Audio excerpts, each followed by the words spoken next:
Evening to all of you. Welcome to my YouTube channel Online Notification. Friends, today I am here to talk about regarding the RIC result. As we know that RI Bhubaneswar has released the results of BA Arts Science, Integrated Arts and Science, and also the MEd result. तो एक बहुत बड़ा सवाल जितने भी हमारे viewers का था कि एक वीडियो जो है वो समय पे नहीं आ रहा है, उसके पीछे बहुत सारी वजहें हैं। मैं उसके बारे में अभी बात नहीं करूँगा। बेसिकली मैं आज वीडियो बनाने का जो सबसे बड़ा मकसद था वो ये था, बीएड का जो रिज़ल्ट आया हुआ है आर्ट्स और साइंस का, या इंटीग्रेटेड का रिज़ल्ट हो या एमएड का रिज़ल्ट, तो यहाँ पर एक सवाल हो सकता है कि अभी बहुत सारे फ्रेंड्स जो हैं उन्होंने CUET PG और CUET UG का भी एंट्रेंस उन्होंने दिया होगा। साथ ही साथ बहुत सारी यूनिवर्सिटीज़ का उन्होंने एंट्रेंस दिया होगा अलग अलग कोर्सेज़ के लिए। तो बेसिकली आज हम बात करेंगे कि किस कोर्स में एडमिशन लें, और एक क्लैरिफिकेशन कि अगर आपका RI में हो चुका है सेलेक्टेड लिस्ट में तो आपको क्या करना चाहिए। तो इस पर मैं आज आपसे बातचीत करने वाला हूँ। तो एक बार पुनः आप सभी का स्वागत है हमारे अपने इस YouTube चैनल ऑनलाइन नोटिफिकेशन में। साथियों, जैसा कि आप जानते हैं कि RI ने अपना रिजल्ट जो है वो पब्लिश कर दिया है। खासकर RI भुवनेश्वर की बात करें तो सारे रिजल्ट्स जो है वो आपके सामने हैं, और वेबसाइट जो है यानी कि आप अपना रिजल्ट जो है वो कहाँ से देख सकते हैं, इसके पहले आप स्कोर कार्ड भी देख चुके होंगे। लेकिन वैसे व्यूअर्स जिन्होंने अभी तक रिजल्ट नहीं देखा है वो RI BBSR के वेबसाइट पर जाएँ, और वहाँ पर नोटिस जो बोर्ड है वहाँ पर आपको देखने को मिलेगा रिजल्ट। ये बात हो गई रिजल्ट को लेकर के। अब सबसे बड़ा मुद्दा ये होता है कि आखिर जब आपका एडमिशन जो है वो RI में हो जाता है और दूसरी तरफ किसी सेंट्रल यूनिवर्सिटी में, तो क्या करें। तो एक पॉइंट मैं सबसे पहले बताना चाहूँगा कि अगर आपका RI में एडमिशन हो गया है और दूसरी तरफ कोई अदर कोर्सेस में, और अगर आप टीचर बनना चाहते हैं, तो मेरे हिसाब से आपको RI में एडमिशन लेना चाहिए, चाहे वो कोई भी कोर्स के लिए हो। उसके पीछे 2-3 जो रीजंस हैं उस पर मैं बात कर लेता हूँ। सबसे पहली बात कि RI आप जानते हैं कि अभी जो NCTE के द्वारा और एक सुप्रीम कोर्ट में एक जो बहस चल रही थी PRT को लेकर के कि whether the BEd is eligible और not in the PRT level, और उसका भी डिसीजन सामने आया और आपने देखा कि जो BEd के विपरीत ये डिसीजन रहा। तो कहीं ना कहीं वैसे कैंडिडेट जो BEd करना चाहते हैं वो एडमिशन RI में ले लें। उसके पीछे वजहें क्या है? एक तो ये वजह है कि आपको एक अच्छा टैग मिलने वाला है RI से।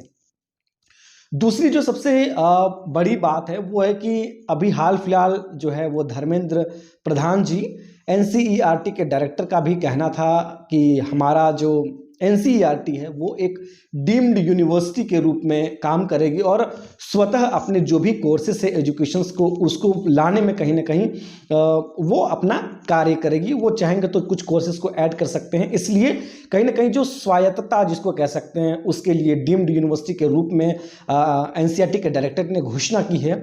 तो आप देखेंगे कि एक तो सबसे बड़ी बात कि RI जो है अपने आप में एक महान, मतलब महान मैं नहीं कहूँगा, कि एक बहुत अच्छी जगह है जहाँ से आप BEd कर सकते हैं, जहाँ का इंटर्नशिप प्रोग्राम के सारे वीडियोस भी आपने देखा होगा कि कैसे प्लेसमेंट्स होते हैं, JNV में जो है वो कैसे इंटर्नशिप बच्चे करते हैं।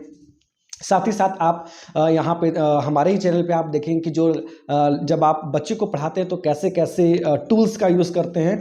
तो कहीं ना कहीं जो BEd के लिए एक सर्वश्रेष्ठ संस्थान कह सकते हैं पूरे देश भर में, उसके लिए कहीं ना कहीं RI जाना जाता है। दूसरा जो मैंने कहा कि एक कहीं ना कहीं जो एक इंस्टीट्यूट जो है RI एक अच्छा आपको जो है इंटर्नशिप कराता है या मल्टीकल्चर प्रोग्राम कराता है, जो आपको शायद ही किसी विश्वविद्यालय के करिकुलम में आपको देखने को मिलेगा।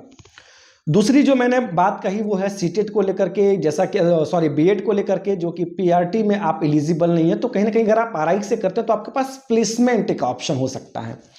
आप अन्य संस्थान से अगर आप करते हैं, जो अच्छे संस्थान हैं उनको अगर 1 या 2 संस्थान को छोड़ दिया जाए तो बाकी जगह आपको प्लेसमेंट मिलने की थोड़ी सी कम आसार या कम संभावनाएं देखने को मिलती है।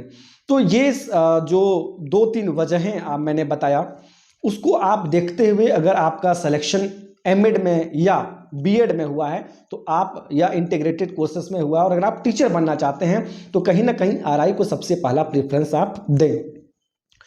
दूसरा एक सवाल होता है उन लोगों के लिए जिन्होंने एमएड के लिए फॉर्म डाला है और उसका सिलेक्शन एमएड में हो गया है, तो क्या वेटिंग लिस्ट वाले लोग आएँ या फिर क्या करना चाहिए? जो सिलेक्टेड वाले लिस्ट है, क्या एमएड में एडमिशन लेना चाहिए या नहीं? तो मैं आपको बता दूं कि इसके पहले मैंने IITEP एजुकेशन पे एक वीडियो बनाया था, जिसमें आपने देखा कि NIT और IITs का एडमिशन जो है वो BA BEd course, BSc BEd course और BCom कोर्स के लिए जारी किया गया। तो आप ये सोचिए कि अगर आप अभी एमएड करते हैं तो कहीं ना कहीं आपके पास एक बहुत अच्छा अवसर है टीचिंग फील्ड में बीएड को पढ़ाने के लिए। और अभी ये प्रोग्राम जस्ट लॉन्च किया गया। अभी आप अगर एमएड करते हैं और उधर से नेट JRF अगर आप क्वालिफाइड कर लेते हैं, और तो बहुत सारे ऐसे राज्य में बहुत सारे ऐसे बीएड कॉलेजेस हैं जहां पर एज अ लेक्चरर के रूप में आप कहीं ना कहीं काम कर सकते हैं। तो इस दृष्टिकोण से अगर आप देखेंगे तो कहीं ना कहीं एक अपार संभावनाएं आपको NCERT से बीएड एमएड या इंटीग्रेटेड कोर्स करते हैं तो संभावनाएं दिखती हैं। तो कुल मिलाकर के आज जो मेरी बात जो कहने का था वो ये कि अगर आपका NCERT में अगर आपका बीएड के लिए चुनाव होता है या अगर आप बाय पैशन अगर चुनते हैं तो कहीं ना कहीं एक बहुत ही अच्छा अवसर है और इस अवसर को आप नहीं खोएं। साथ ही साथ जो काउंसलिंग को जो डेट दी गई है 12 तारीख से काउंसलिंग शुरू होने वाला है, उस काउंसलिंग में जो बीएड के लिए मैंने कहा तो इंटीग्रेटेड का आप देख लेंगे। तो जो भी काउंसलिंग की जो डेट्स दी गई है उस डेट्स पे आप जाएं, अपने जितने भी डॉक्यूमेंट्स हैं उनको आप रेडी कर लें, क्योंकि बहुत सारे ऐसे चैनल्स हैं जहां से आप जाकर के लिस्ट को देख सकते हैं जो भी बीएड के रिजल्ट है। और अमूमन मुझे लगता है कि सारे जितने मेरे भी प्यारे जो भी छोटे भाई बहन हैं जो भी एडमिशन्स ले रहे हैं उन्होंने देख चुका होगा। तो आप जो है ज़्यादा देर नहीं कीजिए, जितने भी डॉक्यूमेंट्स हैं चाहे वो एफिडेविट हो, कास्ट सर्टिफिकेट हो या जो भी डॉक्यूमेंट्स जो रिजल्ट्स लेने हो उन सभी डॉक्यूमेंट्स को आप पूरा करें। साथ ही साथ आप काउंसलिंग में जो है वो जल्द से जल्द मतलब जितने भी डॉक्यूमेंट्स को आप तैयार करें जिससे कि कोई भी प्रकार का दिक्कत नहीं हो। एक और चीज़ मैं बता देना चाहता हूं कि वैसे लोग जो वेटिंग लिस्ट में, बहुत सारे लोगों का क्या होता है कि second preference as a teaching career के रूप में होता है।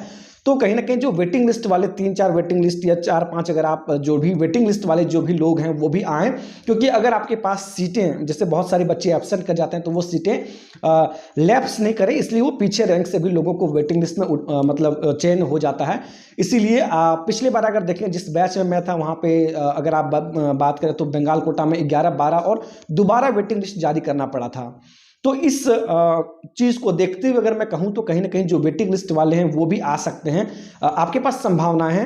हालांकि यह बहुत ही अजीब सिचुएशन होता है कि जब आपका वेटिंग लिस्ट में और आपको आपका दाखिला नहीं होता और आपको वापस जाना पड़ता है, लेकिन मैं कहूँगा कि कहीं ना कहीं एक अपॉर्चुनिटी के रूप में इसे आप लें। और जो भी वेटिंग लिस्ट वाले जो भी लोग हैं जिनका भी सिलेक्शन हुआ है वो तो आए ही आए, लेकिन साथ में जो वेटिंग लिस्ट हैं वो भी आने का कोशिश करें। एक आप ट्रेवल कर लेंगे, समझ लीजिए कि एक थोड़ा मैं ट्रैवल करने के लिए जा रहा हूँ, इसी मकसद से आप आएँ और यहाँ पे जो बाबा जो कह सकते हैं कि पूरी बाबा का यहाँ पे आप दर्शन करें, पूरी धाम का दर्शन करें, साथ ही लिंगराज मंदिर, और घूमते हुए आप चले जाएं।